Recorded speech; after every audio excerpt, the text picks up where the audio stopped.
Alrighty, so the final game of tonight's action is in the books. Well, it's actually been in the books for a while now. It's been almost an hour and a half since the last game has finished. And, during that time, I did had to check the highlights of the last 5 games of tonight's Saturday action because all 5 of those games kind of kicked off right around the same time. And it was really hard to try to keep track of all 5 of those games at the same time.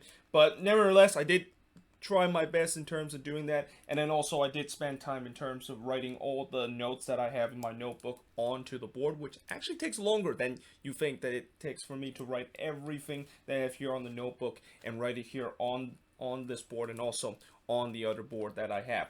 Now, speaking of this board only has the game between LAFC versus Austin FC because I thought, since this game was definitely considered one of the more exciting game and one of the more game that a lot of people has been looking forward to, I thought it deserved to have its own board, and also the fact that this was the only game that was taking place when this game actually happened. That's why I was able to kind of watch pretty much every part of this game and go a little bit more in depth in terms of looking this one instead of looking at the next 5 games, where again I try my best in terms of keeping track of all 5 of those games at the same time.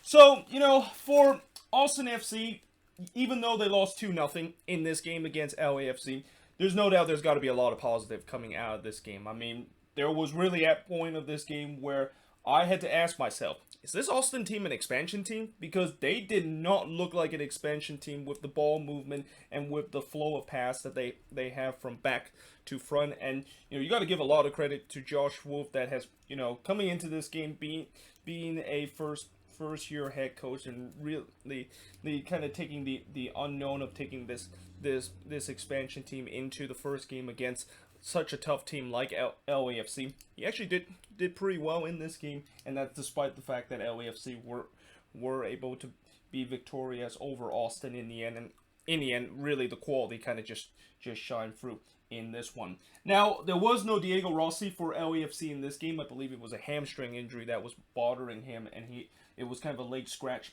for LAFC to not have him in the starting 11.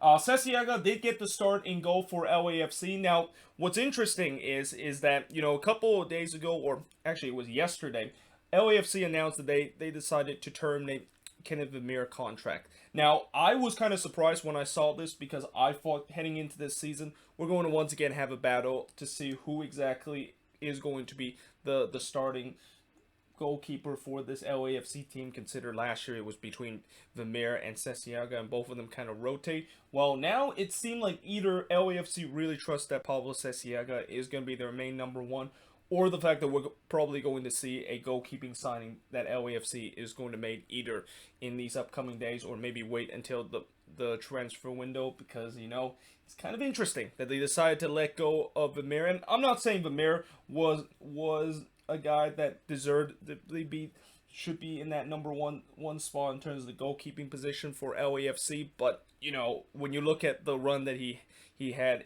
especially in the CONCACAF Champions League last year, I did not expect the fact that they would just simply release him, and I thought it was going to be another year where there's going to be a battle between Sesiaga and Vermeer of who actually gets the number one spot. Speaking of the goalkeeping being spot, Austin FC actually decided to have Brad Stuber as their goalkeeper in net in this game. Now, from what I heard is that there has been a battle between Tarbell and Stuber in terms of this goalkeeping position during preseason, and it seemed like Stuber have won that position and that he was able to win the starting job in this game. But I won't be surprised as we go along the season. There might be a case where Austin might actually do something what LAFC did last season, and as rotate between Struver and Tarbell and see who exactly is going to be the one that maybe is going to be the main goalkeeper for Austin going forward. Now, in the first half, Struver immediately was tested early by one of the best players in the league, that is Carlos Vela, who went through on goal, but Struver made a good save to deny him.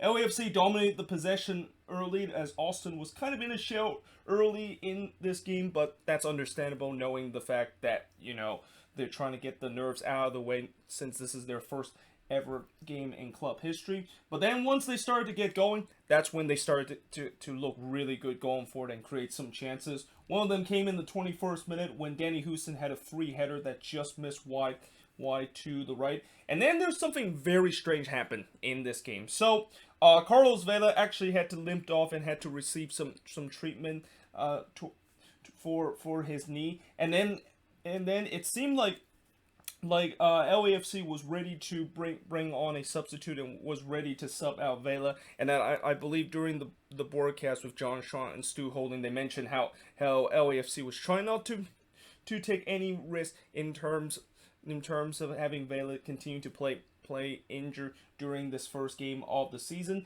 so they decided to sub him on. But as the substitute was on and as Opoku entered this game, Vela was absolutely surprised that he was getting subbed off, and in fact, he basically signaled to Bob Bradley saying, "No, I don't want to get subbed off." Now, later on, when they had that awkward mid-game interview when both of those broadcasters interviewed Bob Bradley, Bradley actually did say that, yeah, it was my bad. I made a mistake there in terms of some miscommunication where I didn't know. Vela said that he doesn't want to be sub out of this game, and obviously because Opoku actually came into this game before when Vela basically signaled to Bob Bradley saying that I don't want to be subbed off. Unfortunately, it was kind of too late in terms of that, and yeah, this was definitely a very rare mistake that we seen where a player that doesn't want to get subbed out actually got subbed out in the game, and then the head coach basically admit that it was actually his fault. And later on in this game, this moment that LAFC had actually almost came back to haunt them. But then, just 1 minute later, Ceciaga absolutely robbed Thomas Pochettino, who I thought this was probably the best chance that Austin had to score the opening goal up to that point. I mean, Pochettino put a good header in, but Ceciaga does a great job to deny him and deny Pochettino to make some history of becoming the first goal scored in Austin FC history. And then I also put what I said earlier, Austin was clearly not looking like an expansion team. Like the way that they clearly had a plan to how to attack this LAFC defense, and the ball movement and the flow that they have on the attack just feels like this team knows what they're doing, and we're really going after this LAFC team. But as we head to halftime 0-0 in this game, I kind of started to had a feeling that I had in that Minnesota versus Seattle game, where, remember what I said, how despite the fact that how Minnesota plays so well in the first half, the halftime score is 0-0, and you know that the Sounders are eventually going to turn things around, and they did in the second half to win 4-0 in this game. This one, I kind of had that same feeling where, yeah, LAFC is going to find a way to turn this around in the second half, and probably will really push Austin on the brinks in this game. And in the second half, 52nd minute into the game, Segura almost got the opening goal for LAFC, but he hits the post on a free header. Then Opoku had a strike from long range, but unfortunately it goes straight to Shuvra. But you can see LAFC was really pressing to try to get that go-ahead goal, and it came in the 60th minute. It's Corey Barrett scored from Musfatsky to give LAFC a 1-0 lead. This shot, I think it was deflected off of one of the Austin FC defender, and it goes into the back of the net. So obviously very unfortunate there for Austin FC, but great to see that Corey Barrett get on the score sheet, especially getting a debut goal for LAFC in this game at the hour mark.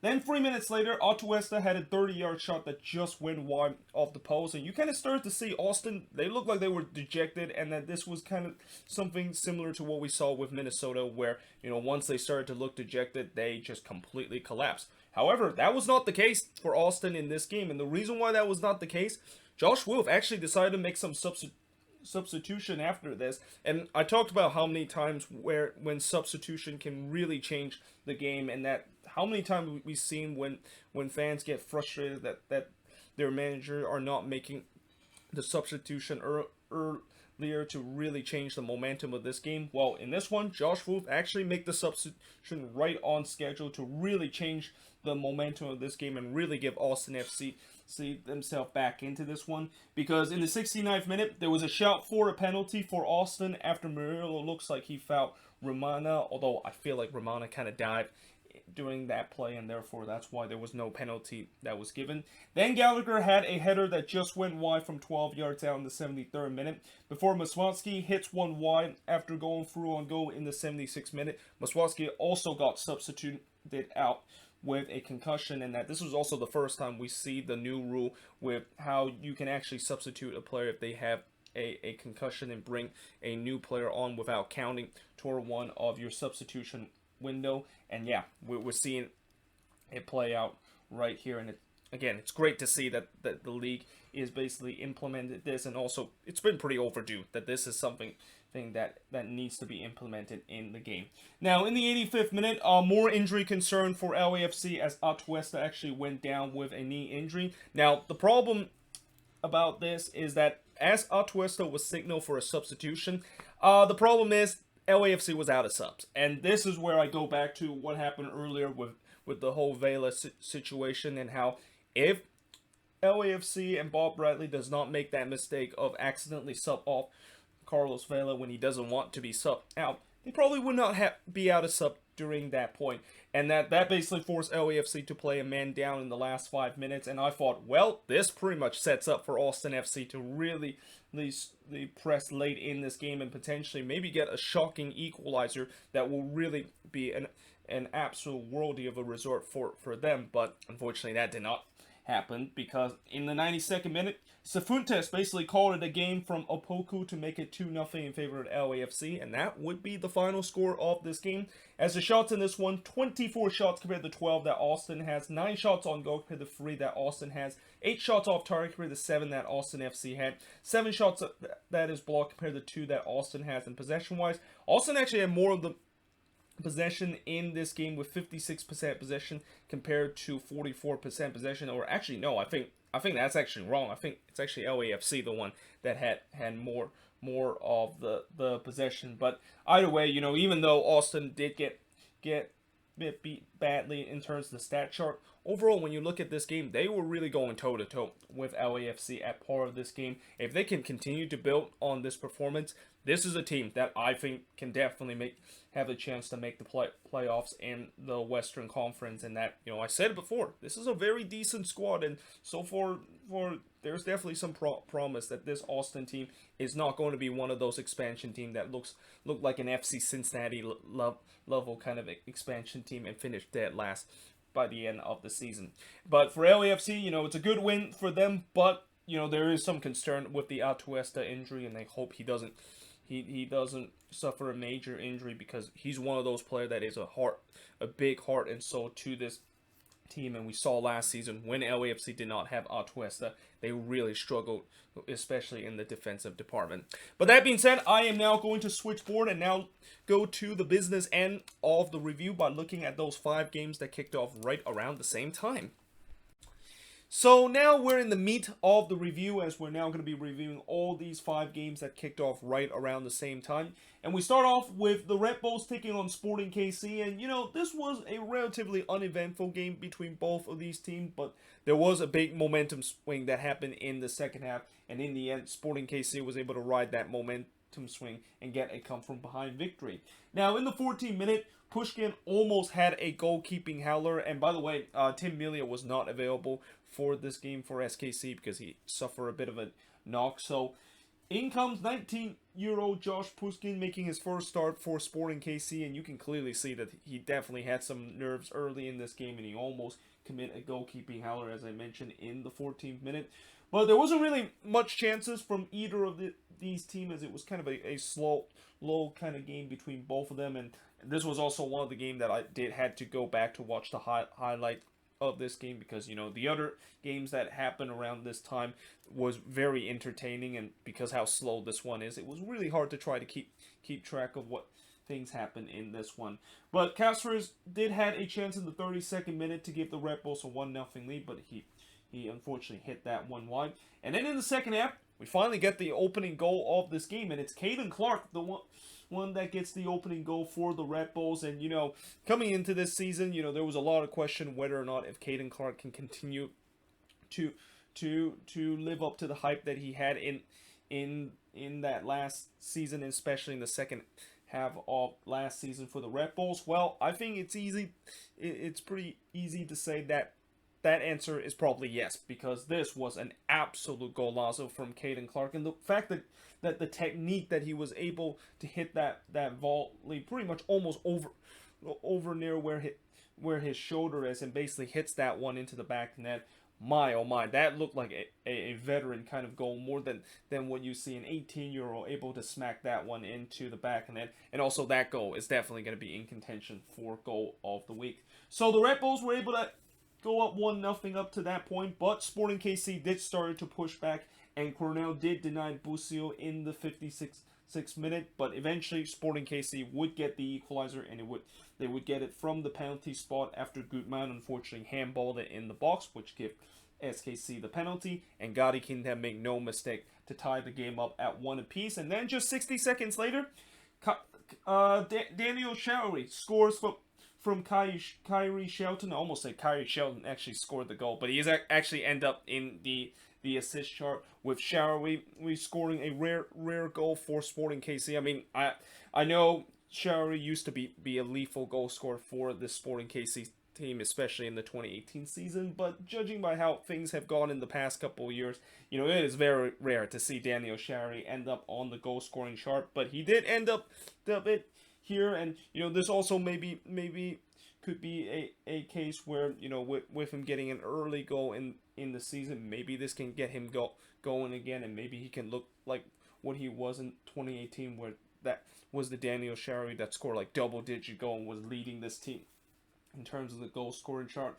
But yeah, in a blink of an eye, it was 2-1 in favor of Sporting KC, and despite the fact that the Red Bulls did try to push to try to get the equalizer in the last 30 minutes, they really didn't generate a lot of the chances, and you just kind of feel like this was just one of those games where, if there's a big momentum swing happen, it's going to be very hard for the team that unfortunately have that momentum swing goes against them to get that momentum back. And in this case, the Red Bulls just could not get that momentum back in their favor. And in the end, they fell 2-1 in this game. As the shots in this one, 12 shots compared to 8 that Sporting KC had. Both teams had 3 shots on goal. 6 shots off target for the 3 that Sporting KC had. 3 shots that was blocked for the 2 that Sporting KC had. And possession-wise, 51% possession compared to 49% possession that Sporting KC had in this game. But moving on, in terms of the next match, is another game that ended with a scoreline of 2-1, and this was also another game where there was a big momentum swing that happened, and it actually happened in the first half, and in the end it was DC United, the one that was in the favor of this momentum swing, and ride this momentum swing they had near the end of the first half to end up beating NYCFC in this game. But early on, Castellanos just about 45 seconds into this game hit the post, and then since Sites had to deny Tajuri Shradi there just 11 minutes later, and early on it looked like NYCFC was all over DC United, and they got that deserved goal in the 14th minute when Tati Castellanos scored from Antoine Tinnerholm to give NYCFC a 1-0 lead, and you're just thinking, yeah, this is probably going to be a long night for DC, isn't it? In fact, it actually took them about 31 minutes when they finally really got their first real opportunity, when Sean Johnson was able to deny Edison Flores. But at least the good news is it didn't take the full 90 minutes, or even gone the full 90 minutes without a single shot on goal, or even a single shot registered against NYCFC this time. And also that first real opportunity that DC United has, that kind of started to give them some momentum, because they started to really press for the equalizer, and in the end, as a result of that, they would get that equalizer in the 38th minute, and it's Brendan Hines-Ike that was able to score an absolute golazo from Eric Soga. And I'll tell you what, this week, whoever is going to be in charge of picking which one is the goal of the week from this opening weekend, yeah, good luck on that, because there has just been so much bangers that have scored from this week. Some of them you can even make an early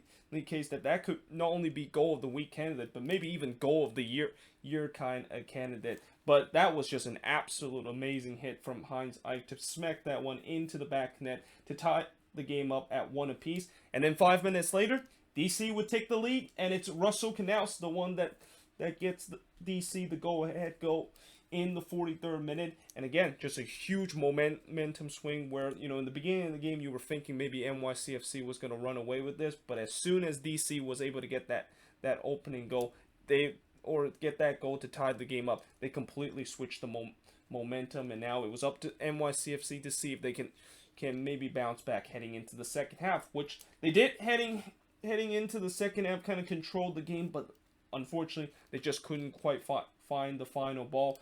They did have a chance in the 69th minute when Medina had a long-range shot that just went high of the post before Chris Seitz was able to rob Castellanos in the 84th minute to give NYCFC a chance to tie the game up. And in the end, DC was able to hold on in this one, as the shots in this game, 12 shots compared to 11 that DC United has. Both teams had 4 shots on goal. Both teams also had 5 shots off target, and DC United had 2 shots that was blocked compared to 3 that NYCFC had in this game. And possession-wise, NYCFC dominated the possession, 61% compared to 39% possession that DC United has. But in the end, they fall short in this game. And, you can definitely see that, one of the big concern I have with this NYCFC team is that they are going to really struggle in terms of going forward. And even though they kind of look like they got it going early in this game, in that second half when they controlled the game and trying to find the equalizer in the second half, they just did not generate a lot of chances at all, and it just kind of shows you how that thin attacking depth that NYCFC had, and if this is going to continue to be a case where they're going to continue to not really generate a lot of chances and also score the goals, it seems like what I said earlier about how they're going to really struggle early this season because they can't score goals because of that thin depth chart that they have on the attacking end is actually going to come true. Now, moving on, in terms of the next match, is going to be Dallas and Colorado. So, this game ended in a goalless draw between both of these teams, but when you look at how the first half ended, it didn't look like this was going to end in a goalless draw. 4 minutes in, Yarbrough was able to deny Vargas early before Hollinshead had a header that was cleared off the line by Jack Price. I mean, I thought that one was going to go into the back of net, but somehow Jack Price was in the right place in the right time to clear that one off the line. Before Barrios, who is now with the Colorado Rapids, almost had a chance to haunt his old team when he took a whack on a volley that just went a bit high. It won't be the only time that he had chances in this game to score a goal against his former team. Then Maurer was able to deny Namely in the 14th minute before Maurer did it again, this time denying Danny Wilson on a header. And I thought it was a very even game for the first 16 minutes and also a very entertaining start to this game with both teams really getting chances on both ends. And then Hara had a chance in the 29th minute when he drive a shot that Yarbrough was able to cover it. Then Barrios had another chance to haunt his old team, but unfortunately he hits the shot just wide of the net. But we had to halftime 0-0, and after just so many chances that was wasted in the first half, you're thinking, if we're going to have something similar to that, eventually somebody was going to bury that first goal of the game. But that did not happen in the second half. In fact, in the second half, it seemed like, both teams, they gave the fans a show in the first half in terms of creating a lot of those chances, and then in the second half they basically decided to say, well, that's pretty much it. That's all for tonight, and we're just going to pretty much play some boring brands of soccer to just end this game in a 0-0 draw. Hara did have a chance in the 60th minute as he had a free header that was missed wide before Maurer would be denying Barrios again. As Barrios, I feel like he definitely deserved a goal in this game with the way that he really looked dangerous with Colorado in this one. And if he can continue to be as good as he did in this game against his former team, I think Dallas might regret them decide to let go of Michael Barrios from this off season. But in the end, as I said, this game ended in a goalless draw, and the shots in this game, both teams had 11 shots in this game. 5 shots on goal compared to 6 that the Rapids had. 4 shots off target for the 3 that the Rapids had. Both teams had 2 shots that was blocked, and possession-wise, 55% possession compared to 45% possession that the Colorado Rapids had in this game. But at the end of the day, I think both teams is going to be frustrated. The fact that despite the fact that they create a lot of chances in the first half. They weren't able to bury one, and then both managers will also be a little bit frustrated that the second half, it seems like they were kind of playing a little bit too safe, and just realized that this might be one of those games. If someone gets the first goal, it could be all over. So both of them kind of went a little bit conservative, and therefore that's why we kind of end up with a goalless draw in this game between Dallas and the Colorado Rapids.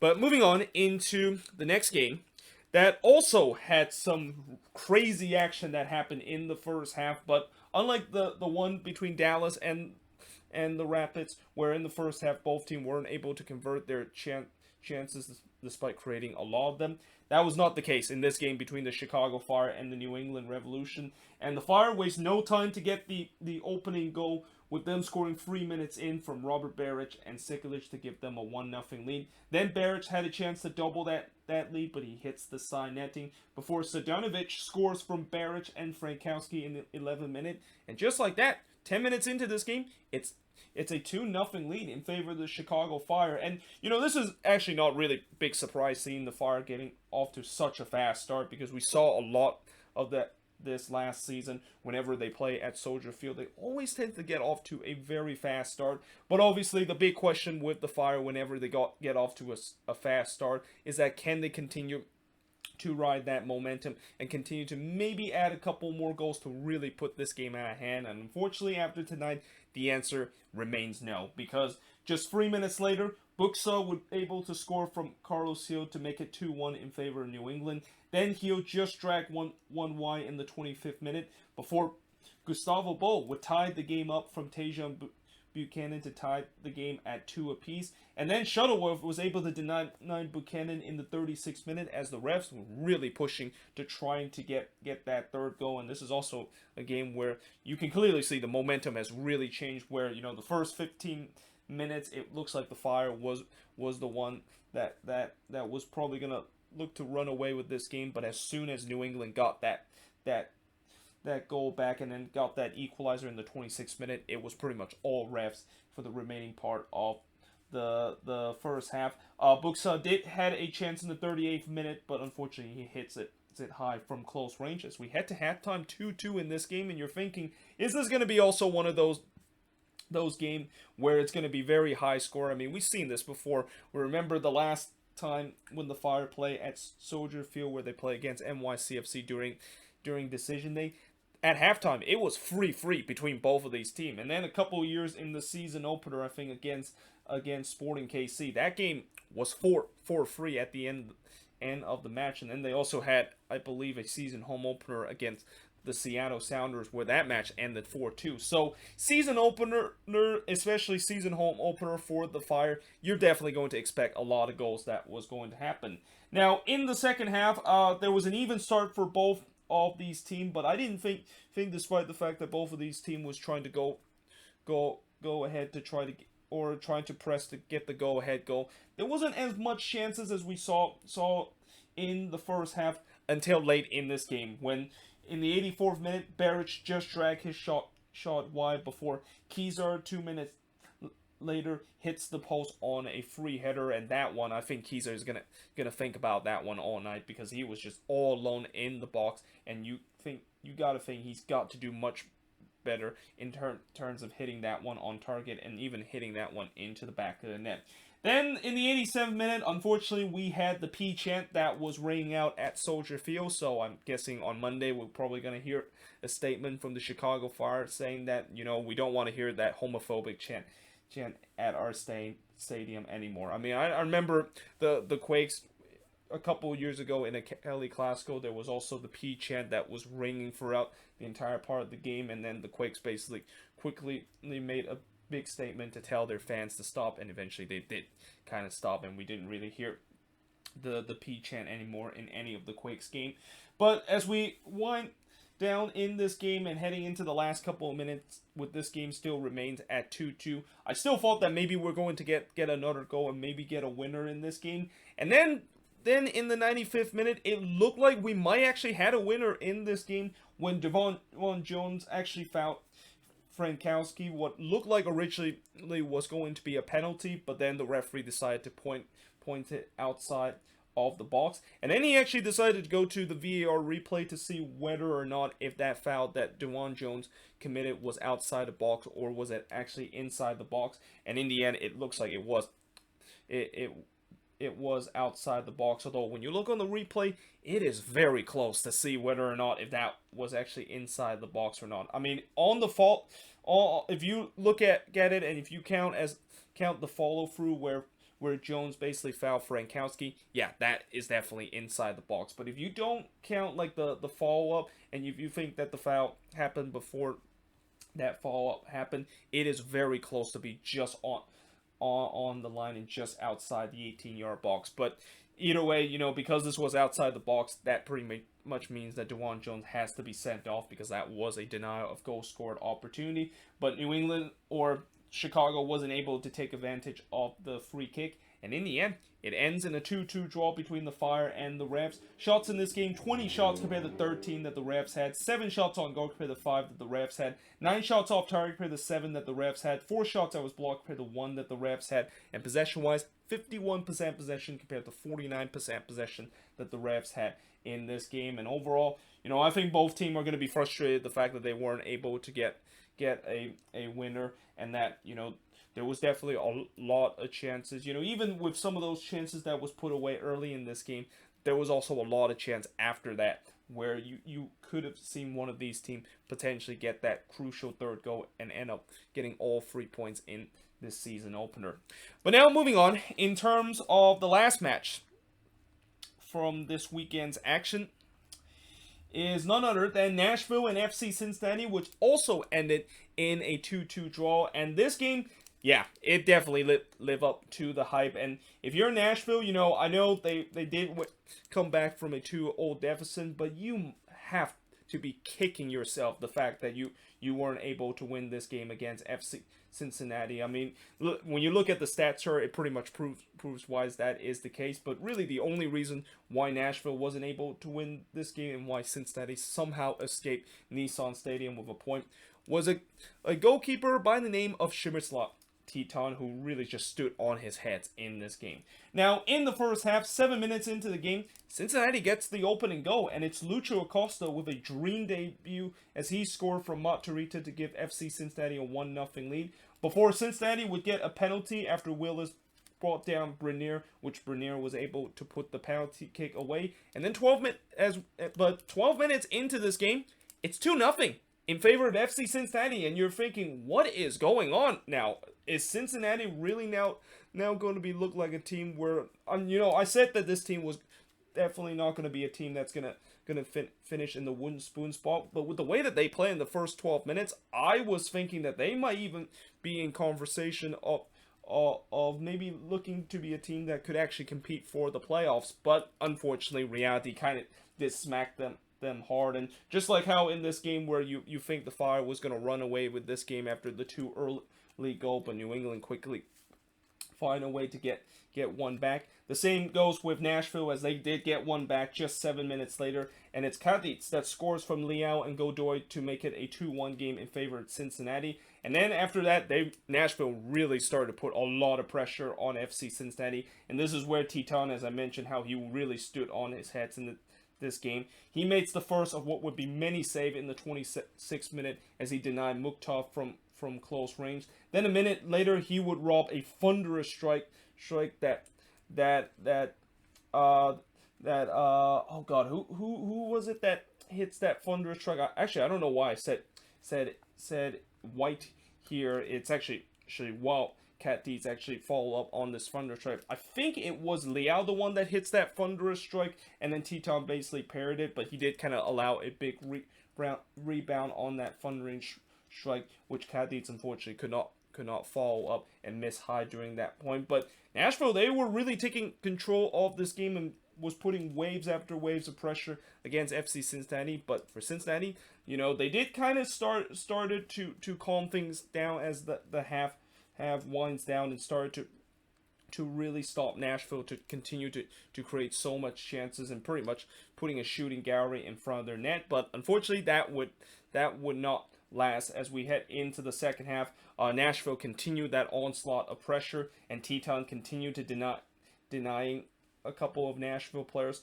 First, he denied Randall Leal in the 62nd minute, but unfortunately, he wasn't able to deny what this looks like. It was a cross from Leal, and it was kind of one of those crosses where he clearly mishit that one, but somehow it still ends up into the top left corner and ends up into the back of the net. And when that happens, we basically call this a cross shot, or I would say, if you want to get fancy, it might be kind of called a cross or shot or something like that. But either way, you know, that does give the equalizer for Nashville, and definitely a deserved equalizer, consider how much pressure they were putting against Cincinnati. Then Romney smacked the post on a header just a couple of minutes later, before Godoy would hit a 30-yard shot that just went wide of the net. Then Teton would made an incredible double save, first robbing Sapon there, but then on the follow-up, as Bawano was trying to tap it into the back of the net, Teton with some good reflex to make that second save to keep Nashville only scoring 2 goals in this game, being tied up at 2 apiece. But again, just wave after waves of pressure that Nashville was putting on FC Cincinnati. But Cincinnati, just like what they did in the first half, they eventually did kind of calm things down in this game and stop the wave after wave pressure that Nashville had in this game. I mean, they didn't do that. I was thinking that it is pretty clear that Nashville was going to win this game with how much pressure that they put against Cincinnati in this one. And in the end, the game ends in a 2-2 draw, and the shots in this game, I mentioned how it pretty much proved why Nashville should have won this game, because they put 32 shots in this game compared to 7 that Cincinnati has. 13 shots on goal compared to 2 that Cincinnati has. 13 shots off target compared to 2 that Cincinnati has. 6 shots that was blocked compared to 3 that Cincy has. And possession-wise, 57% possession compared to 43% possession that Cincinnati has in this game. And, you know, if you're Cincinnati, as much as it's great to see the fact that they were able to score goals and also able to get a row point, which is something that was very rare last season, you know, there's still definitely going to be that concern, the fact that, you know, this is definitely not sustainable in a way where they can definitely show some progress, and that if they were maybe facing another team that maybe is a little bit more clinical in front of goal, they probably would have lost this game, and they probably would have lost very badly with the way that they were just completely outshot after they were up 2-0. And again, for Nashville, this has to be a very frustrating result. And again, even though they came back from a 2-0 deficit early and after getting off to a really rough start, you know, just the chances that they had in this game, they clearly should have put away some of those chances. And hopefully this might not be a result that is going to come back to haunt them later on if they are going to be fighting for the playoffs, as I expect they're going to do at the end of the season. But yeah, there you have it. That is pretty much it for the review of tonight's action. Let me know in the comments below, what do you think of these 5 games and also the other game between LAFC versus Austin FC. Tomorrow we got 3 more games that is going to be concluding the opening weekend of the MLS season. But yeah, hope you guys enjoyed this video. And if you do, make sure you guys leave a like, smash the subscribe button, and yeah, I of course will see you guys next time.